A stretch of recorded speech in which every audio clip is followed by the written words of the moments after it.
ഉച്ചപൂജ കഴിഞ്ഞ് നട തുറന്നപ്പോൾ നമ്മുടെ പൊന്നു ഗുരുവായൂരപ്പൻ വളരെ മനോഹരമായ ഒരു കളവച്ചാർത്തിലായിരുന്നു കേട്ടോ ശ്രീലകത്തുണ്ടായിരുന്നേ. കണ്ണന്റെ കാലിൽ പൊൻതളകൾ കാണായിരുന്നു. പട്ടുകോണവും ഒക്കെ അണിഞ്ഞ് അരയിലാണെങ്കിലോ പൊന്നിൻ കിങ്ങിണി അരഞ്ഞാണോ ഒക്കെ ഭംഗിയിൽ കാണാട്ടോ.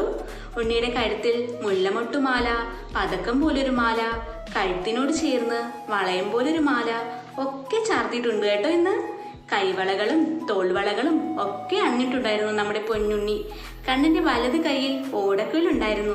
അതാണെങ്കിലോ കണ്ണൻ തോളോട് ചേർത്ത് പിടിച്ചിരിക്കുകയാണ്. ഇടത് കൈയിൽ ഒരു വെണ്ണക്കുടവും യശോദാമ്മ കൊടുത്തിട്ടുണ്ടായിരുന്നു കേട്ടോ. ചെവിയിൽ ഓരോ സ്വർണ്ണ തിലകവും, നെറ്റിയിൽ സ്വർണ്ണഗോപി തിലകവും, തലയിൽ സ്വർണ്ണ കിരീടം ഒക്കെ അണിഞ്ഞ് സർവാഭരണ വിഭൂഷിതനായി നിൽക്കാണുണ്ണി. സ്വർണ്ണ കിരീടത്തിന് മുകളിലായി ഒരു തിരിമുടിമാലയും ഉണ്ടായിരുന്നു കേട്ടോ. കഴുത്തിൽ 2 ഉണ്ടമാലകളും ഭഗവാൻ അണിഞ്ഞിട്ടുണ്ട്. വെണ്ണക്കുടവും ഓടക്കുഴലും ഒക്കെ ആയി തൻ്റെ കൂട്ടുകാരെ കാത്തു നിൽക്കാണ് നമ്മുടെ പൊന്നുണ്ണി കണ്ണൻ. കണ്ണാ, എന്നും നീയേ തുണ. സർവം ഗുരുവായൂർ കണ്ണൻ.